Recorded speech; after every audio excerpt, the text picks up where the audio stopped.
भागवत कथा का लाभ कब मिलता है? आइए मित्रों जाने इस कथा के माध्यम से। प्लीज लाइक सब्सक्राइब करें। कमेंट में राधे राधे जरूर लिखें। एक बार किसी धनवान व्यक्ति ने सुना कि राजा परीक्षित ने वितराग शुकदेव मुनि से भागवत कथा सुनकर मोक्ष प्राप्त कर लिया था। तो उसके हृदय में भी श्रीमद् भागवत के प्रति बड़ी श्रद्धा उत्पन्न हो गई।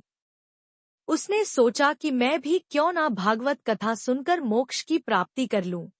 अब वह धनवान व्यक्ति भागवत कथा सुनने के प्रयोजन से उस नगर के एक नामी ब्राह्मण के पास गया और उससे भागवत कथा सुनाने की विनती करने लगा। पंडित जी नगर के सुविख्यात ब्राह्मण थे। आए दिन वह बड़े बड़े भागवत कथा के आयोजन करते थे।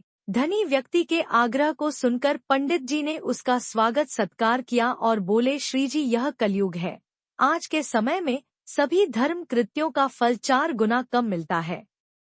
इसलिए यदि आप भागवत कथा का संपूर्ण फल पाना चाहते हैं तो आपको 4 बार भागवत कथा सुननी पड़ेगी। पंडित बड़ा चतुर था। वह 4 बार भागवत कथा करने के बहाने भरपूर दान दक्षिणा पाने का इच्छुक था।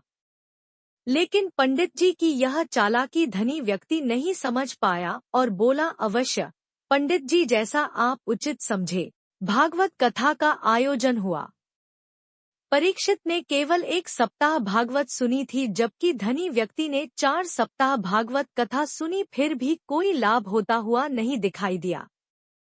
पंडित जी लाभ होने का आश्वासन देकर कथा समाप्त करके दान दक्षिणा की पोटली बांधकर अपने घर चले गए। धनी व्यक्ति बेचारा चिंतित रहने लगा।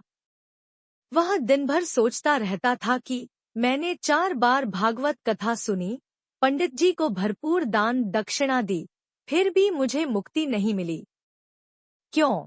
एक दिन उस नगर में एक पहुंचे हुए संत का आगमन हुआ।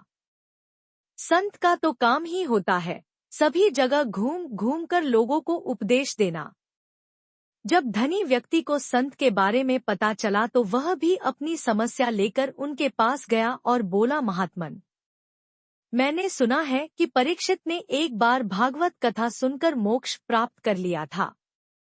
अतः मैंने कलयुग के हिसाब से 4 बार भागवत कथा का आयोजन करवाया, किंतु मुझे अभी तक मोक्ष की प्राप्ति नहीं हुई। क्यों? संत पहले तो हंसे, फिर बोले, श्रीमान, भागवत कथा का फल आज भी 1 बार सुनने पर भी वही मिलता है जो परीक्षित को मिला था। लेकिन यह निर्भर करता है सुनने और सुनाने वाले की मनःस्थिति पर। क्या आपकी कथा में सुनने और सुनाने वाले की मनःस्थिति राजा परीक्षित और वितराग शुकदेव जैसी थी? धनी व्यक्ति को बात समझ में नहीं आई, अतः उसने पूछा, वह कैसे? संत महाशय बोले, क्या आपको नहीं मालूम?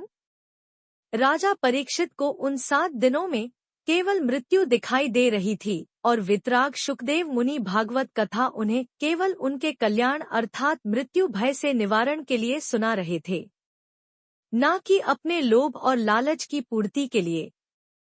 बस यही कारण है कि आपको 4 सप्ताह की भागवत भी मोक्ष न दिला सकी, जबकि राजा परीक्षित ने 1 बार सुनकर ही मोक्ष को प्राप्त कर लिया। आजकल के कुछ कथाकार भी पंडित जी जैसे चालाक हैं, जो केवल दान दक्षिणा के लोभ और लालच से भागवत कथा का आयोजन करते और करवाते हैं, तथा श्रोतागण भी पांडाल से निकलते ही सारी कथा वही छोड़ आते हैं। कुछ लोग कुछ अच्छी बातें याद भी रखते हैं तो केवल मनोरंजन और दूसरों को सुनाने के लिए रखते हैं। दोस्तों, ज्ञान थोड़ा भी हो लेकिन अगर वह अमल में लाया जाए तो आपको महान बना सकता है। इसके विपरीत अगर बहुत ज्यादा ज्ञान है और वह अमल में ना लाया जा सके तो निरर्थक है। जैसे कि रावण 4 वेदों का प्रकांड विद्वान और ब्राह्मण होते हुए भी अपने दुष्ट कर्मों के कारण मारा गया। यदि यह लेख आपको उपयोगी लगे तो कमेंट करें। धन्यवाद। राधे राधे।